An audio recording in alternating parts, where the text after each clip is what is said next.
มังเออสำเนียงว่าอ้าวสวัสดีทุกคนครับไก่เราต้องงอนเอาเพลงเชียร์ปอนละนงนะงอนเอาไปมันชั่วแล้วต้องมาเป็นไรเพลงเปียวปอถึงวันนี้ตัดหญ้าอยู่ครับมากินข้าวด้วยกันเลยครับอันนี้คืออะไรนะดอกหอมเหรอเขาเรียกว่าอะไรดอกหอมกับไอตับหมูนะเอาไปผัดครับฮันแม่เมย์อันนึงซอนเสียงบุกเก้าซอนนะก็กระเกลา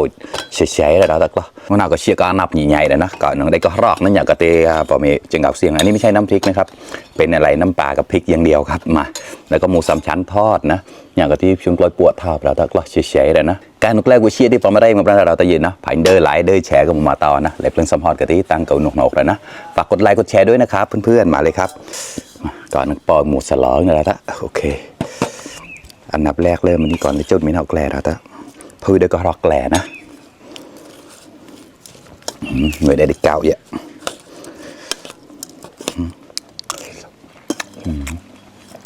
อร่อยข้อมาครับมาครับขำโตหมอกตุดเติบช่วงเราเด็ดอะ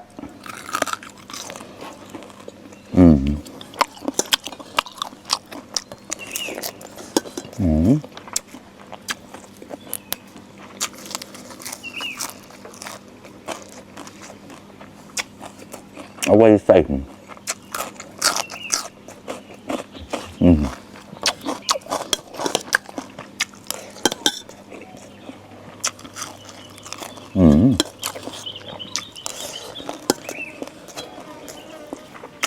ฟังก็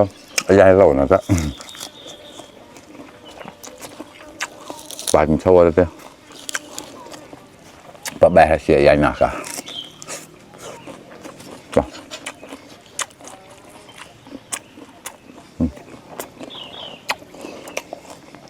เชี่ยข้อไม่เป็นอะไรแล้วนายที่สามนะ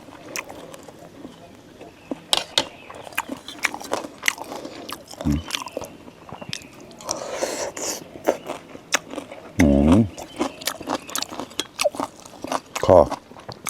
อร่อยเลยหวานมากดัดมากับนางสอนแล้วนะขำโตหมอกโตตั้งโน่นแล้วนะ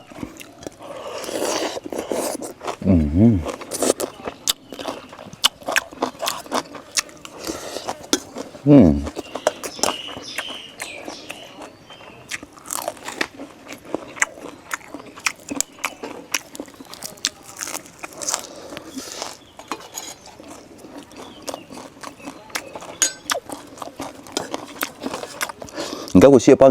ก็มันจอดเราได้เยอะนะใครที่ยังไม่ได้กินข้าวมากินข้าวด้วยกันนะครับกับข้าววันนี้ก็ประมาณนี้แหละครับมาครับขำโตหมอกโตตั้งโน่นแล้ว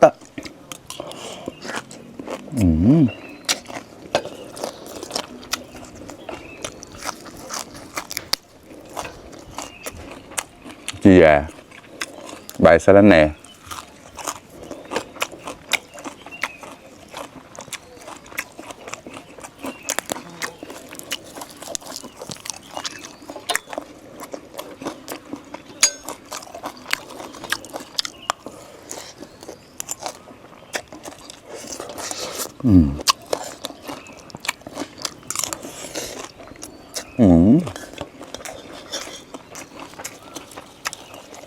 ข้าวมาครับ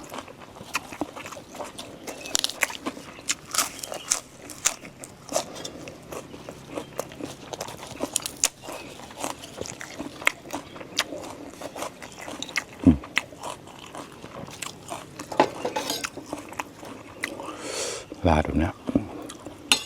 แล้วขำโตหมอกโตตั้งโน่นแล้ว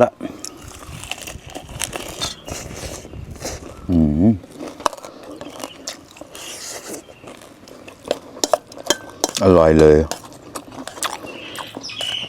เป็นเมนูง่ายๆแต่อร่อยเหมือนเดิมครับเนาะต้มแควดูเราก็ได้เชี่ยข้อปลาเร่มเพิ่มแล้วได้ก็เนี่ยอันนี้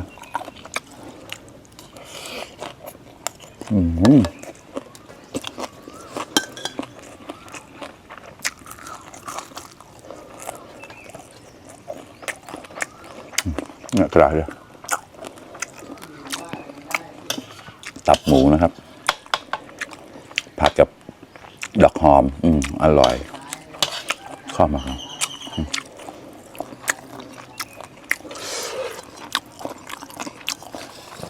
กระไรก็ ขำโตโตหมอกโตโตตาน้อง